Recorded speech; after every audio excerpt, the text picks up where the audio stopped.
بدعنوانی کے خاتمے اور کام کاج میں شفافیت لانے کے لیے کرناٹک وقف بورڈ نے لیا اہم فیصلہ۔ چیئرمین سے لے کر متولی تک کو مقامی پیش امام کے سامنے لینا ہوگا حلف۔ کرناٹک وقف بورڈ نے بدعنوانی کو ختم کرنے اور کام کاج میں شفافیت لانے کے لیے ایک اہم قدم اٹھایا ہے۔ وقف بورڈ نے پہلی مرتبہ حلف لینے کی شرط رائج کی ہے، یعنی چیئرمین سے لے کر متولی تک سبھی منتخب نمائندوں کو اب حلف لینا پڑے گا۔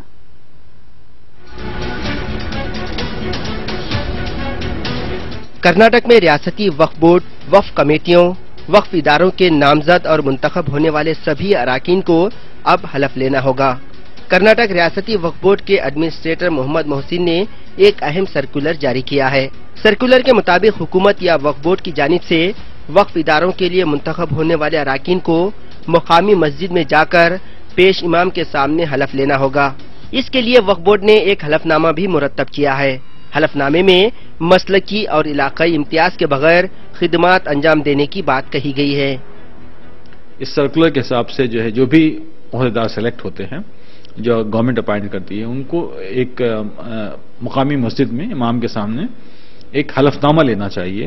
اس حلف نامے میں اس کی ورڈنگ اس طرح سے ہے کہ میں مان لیجیے کہ محسن ولد یہ ہے ساکن اللہ سبحانہ تعالیٰ کے نام سے حاضرین کے روبرو صدقہ دل سے حلف لیتا ہوں کہ وقف کے قانون میں اس عہدے کے لیے جو جواز ہیں ان کا میں اہل ہوں، اور میرا یقین ہے کہ یہ عہدہ اسلامی شریعت کے ساتھ کا ایک حصہ ہے، اور وقف کی جائیداد کو میں ایک امانت سمجھ کر ان کا وقار اور عظمت بحال کروں گا۔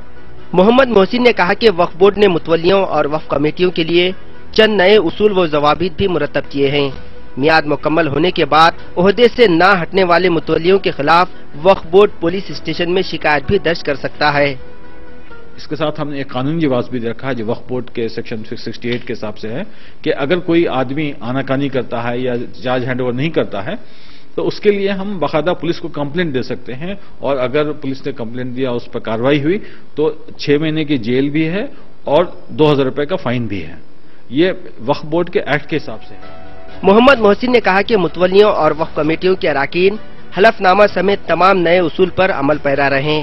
اگر کسی کی جانب سے خلاف ورزی کی جاتی ہے تو عوام کو چاہیے کہ وہ وقف بورڈ میں آ کر شکایت درج کروائے۔ ETV نیوز کے لیے بنگلورو سے رؤف احمد کی رپورٹ۔